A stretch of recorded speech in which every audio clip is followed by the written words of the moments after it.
Prof, do you think that Africa can afford to wait? Because if you take a look at some of those countries right now, let's take a look at China, for example, and just to pose it with Nigeria. 35 years ago, China and Nigeria were set to grow. That if Nigeria had grown in the right direction and grown on the right trajectory, that perhaps we would have also grown the way China has grown, perhaps not with population size. Take a look at Malaysia, for example. A lot of examples are being given about Malaysia. Malaysia came to Nigeria, they took its oil palm and created an industry over there. Here in Nigeria, we're still importing palm oil. So would you say that you should go with the spirit of John the Baptist, or you should go with the spirit of Nathan and David? Because you're saying that there's political leaders, because I do say that politics has a lot to do with economy, whether we like it or not, because these politicians make our policies. Should we begin to tell the politicians that they need to attend to the business of governance, bearing in mind that Africa is a continent with a youthful population? Will they wait? Let me, first of all, people are fond of giving these examples from the so-called tigers and these are dictatorships. In China, there is only one political party, and it is a very controlled society. And there is a sense in which that discipline and that control has helped in the process of growth. In Malaysia, Dr. Mahathir Mohamad was a dictator. In Singapore, Lee Kuan Yew was a dictator. In South Korea, Park Chung-hee was a dictator. So that when we give those examples, we must remember that there was a sense in which, very loosely, you can call them dictatorship, but I prefer to call it discipline and guided democracy. Do you think that Africa needs that kind of? I think so. Do you think that Africa, we should move from this kind of democracy we're practicing first of all, to what you're advocating? First of all, this thing we call democracy, who has defined it as democracy? Is you, people sitting in Washington and London tell us that in order to be democratic, you must have multi-parties, and then we consume it. There is something that a friend of mine calls the conceptual West. The conceptual West includes Western Europe, the United States of America, Australia, Canada. They hold the view that they have this divine right to tell Africans what to do. And for some reason, Africans also behave as if they have a divine duty to accept what they are told to do. But history has demonstrated times without number that people must choose their own path of development. You look at the Arab world. You will never hear the United States of America or European countries telling the Arabs that we want democracy. Women can't even drive in Saudi Arabia until very recently. You'll never hear them tell Kuwait what to do. You'll never hear them tell the United Arab Emirates or Qatar or Oman what to do. But you hold an election in Burkina Faso. The French Prime Minister wants to tell you what to do. You hold an election in Nigeria, then you have all these individuals called election observers wanting to tell you what to do. You have the European Union wanting to tell you what to do. Until the day that we, the African leaders and African peoples, begin to take charge of their affairs. And a country like Nigeria, I've always held the view that the day Nigeria wakes up, that is the day Africa wakes up. You tell me, with a population of nearly 250 million, when you count right, you'll discover you are 250 million. Because we don't know how many we are. If Nigeria were to realize our potential, in 10 years, Nigeria would have a GDP of not less than 3 trillion United States dollars. And if Nigeria does that, you tell me, which field of technology don't we have Nigerians either here or in the diaspora? From nanotechnology, we had a lady here yesterday who is in the space industry. I hold the view that Nigeria wakes up in this region, then the entire region wakes up. The Democratic Republic of Congo. But as we know and have continued to say, until the day we get our politics right, our economy will always suffer and social cohesion will always suffer.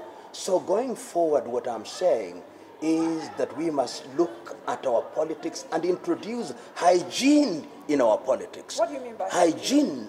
Is the kind of politics where people get into politics for purposes of service, not as a shortcut to accumulation of material wealth, or what a friend of mine in Liberia, Boima Fanbule, says, to have an opportunity to steal on an industrial scale. Yeah. In Africa, most people get into political power because it is the shortest route to acquisition of material things without effort.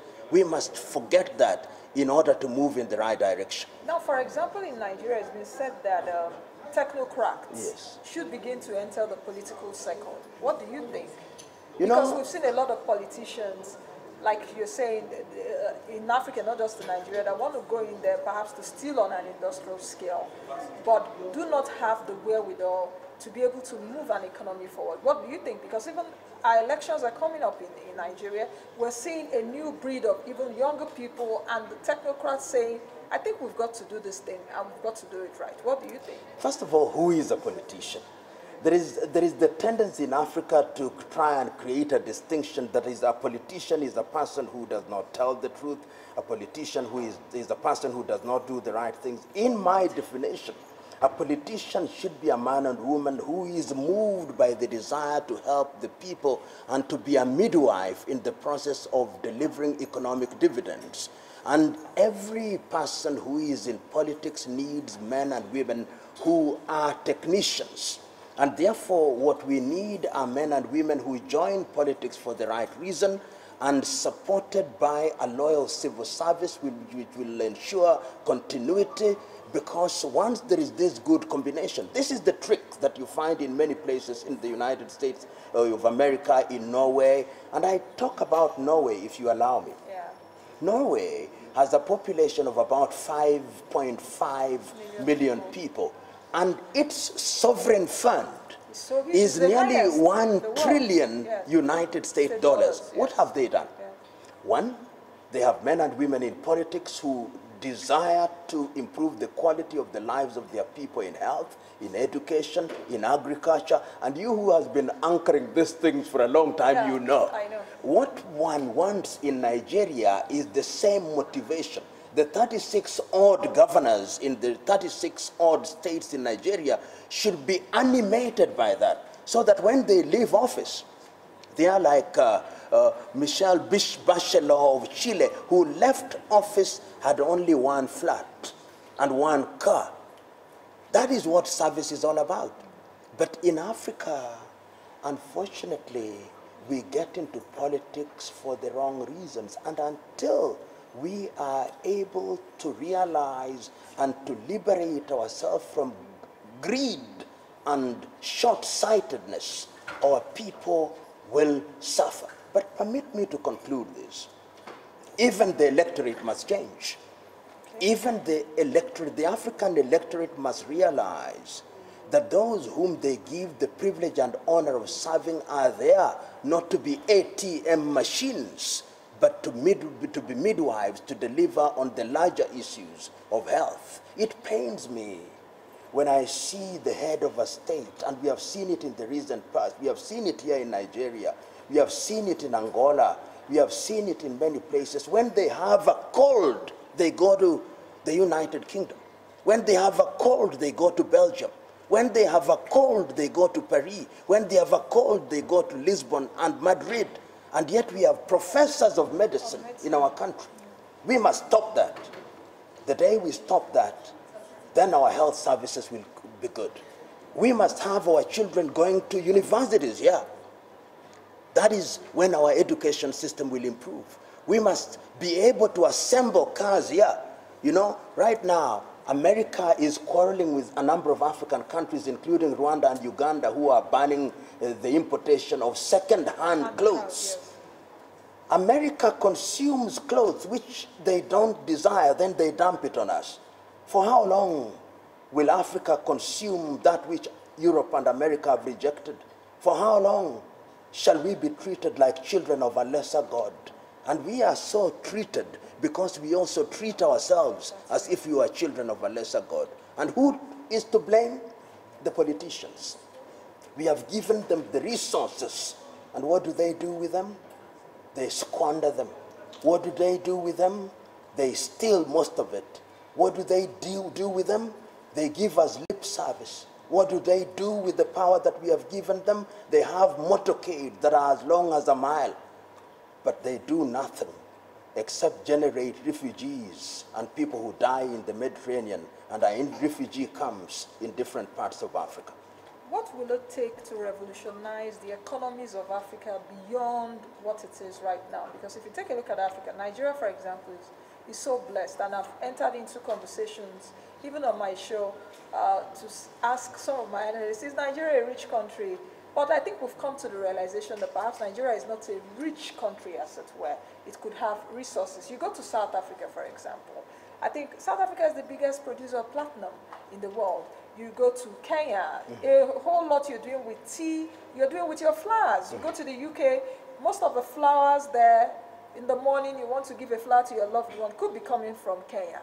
You go to Botswana, diamonds. You go everywhere around Africa, raw resources. But our economies haven't translated beyond selling those raw resources to the rest of the world and bringing refined product. Like in Nigeria, for example, we have crude oil, we export, then we import fuel and spend so much money on subsidy, even though the president campaigned down, no subsidy, but yet we're still spending huge billions of naira on subsidy. What will it take African economies to transcend more than it is right now? You know, in my view, the greatest resource is human resource. It is people. Once you have the right people and you treat the people right, let me tell you, you can turn a desert into a great equatorial forest. If you had any doubts, the people in Dubai have demonstrated it. If it is a question of resources, look at Nigeria with the oil that she has.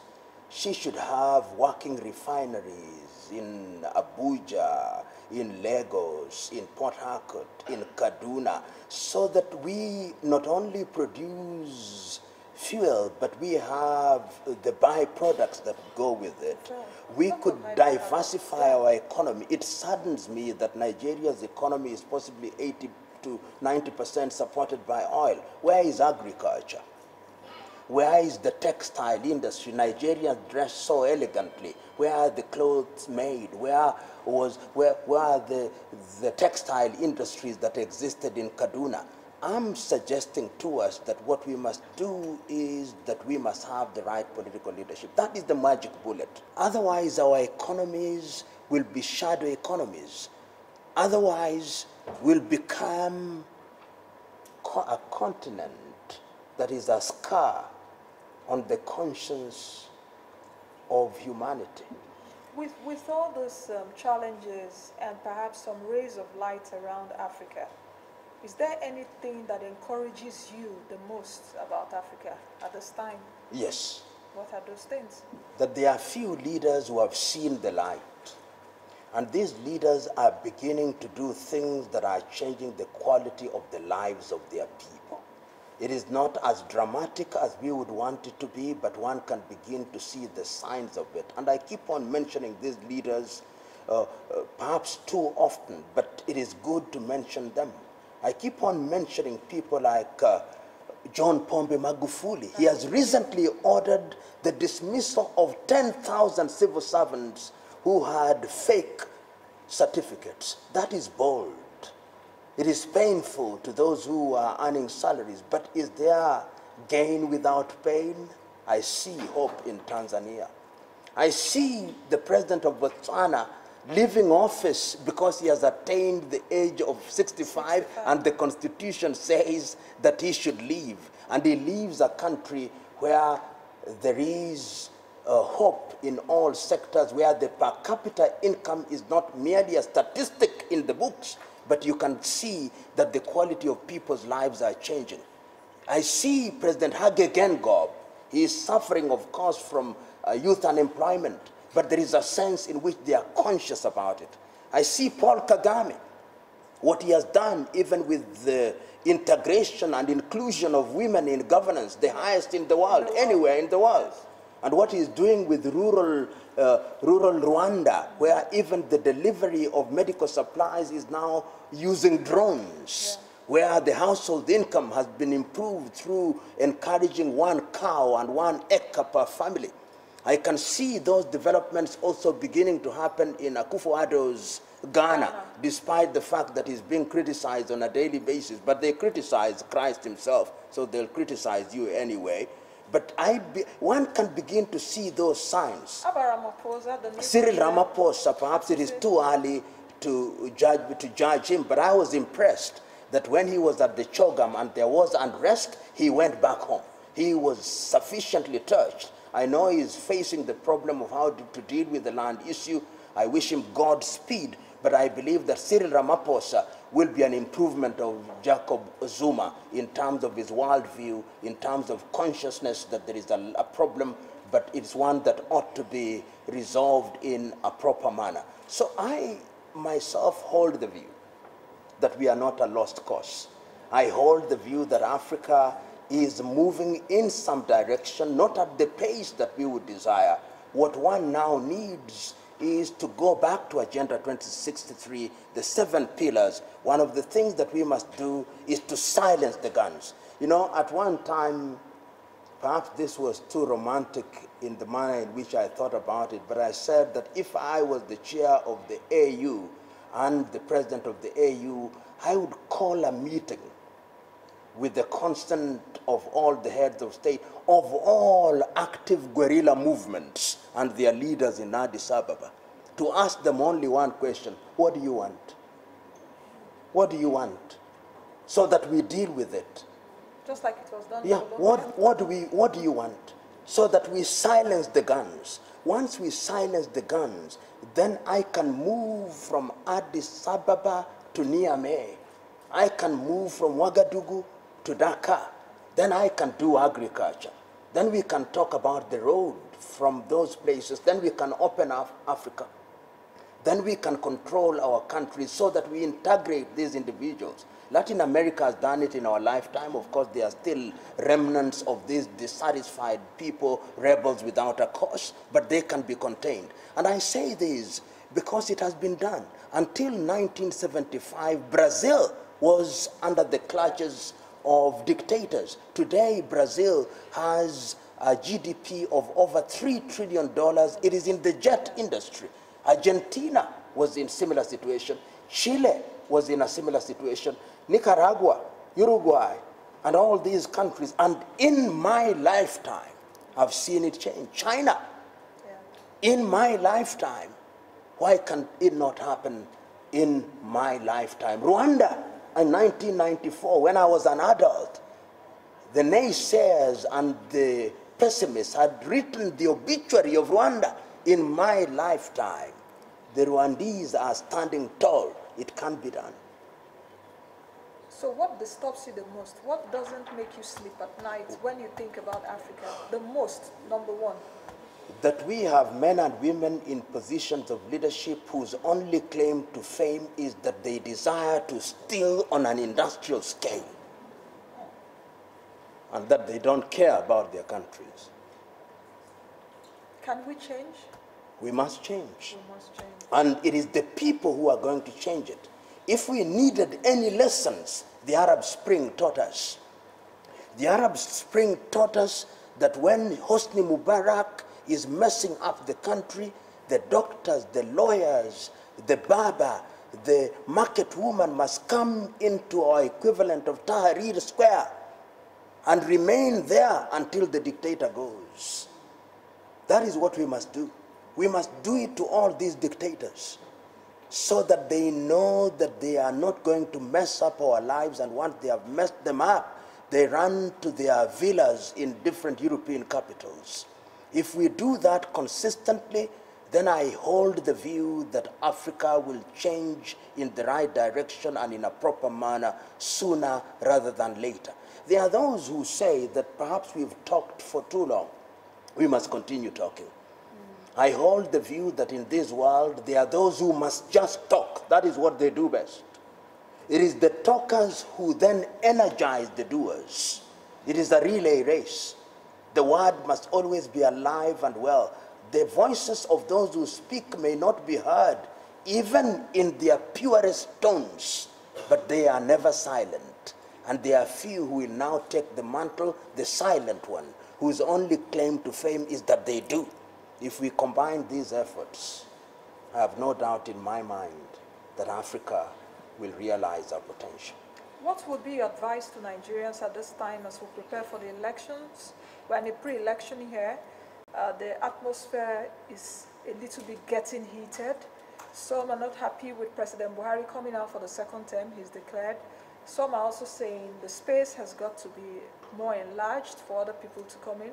But like I always say on my show, anyone can come out to say he or she wants to be president. But what would you advise Nigerians at this time? I don't want to be too generous with my advice, but I want to share my concerns. The problem of Africa, and I believe by extension Nigeria, is the failure to recognize that democracy presupposes that the people know what they want. The people want food on the table.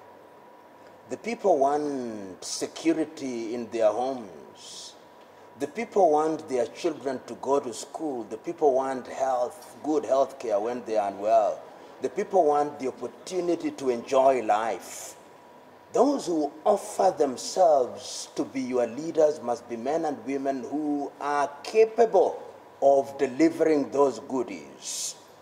A friend of mine once told me that the problem with Africa is that African electorates do not listen to the message. They listen to the messenger. And the messenger, if they are from a tribe A, it does not matter whether the message is good as long as the person is from their tribe. I'm urging Nigeria this time round, listen to the message. And only those who have a good message and those who have a track record which is capable of being discerned are the ones that you should give the honor and privilege of serving you at all levels, whether it's in local government, whether it is at the gubernatorial level, at the senatorial level, or in the presidential level. The choice is yours, and you must remember, choices have consequences.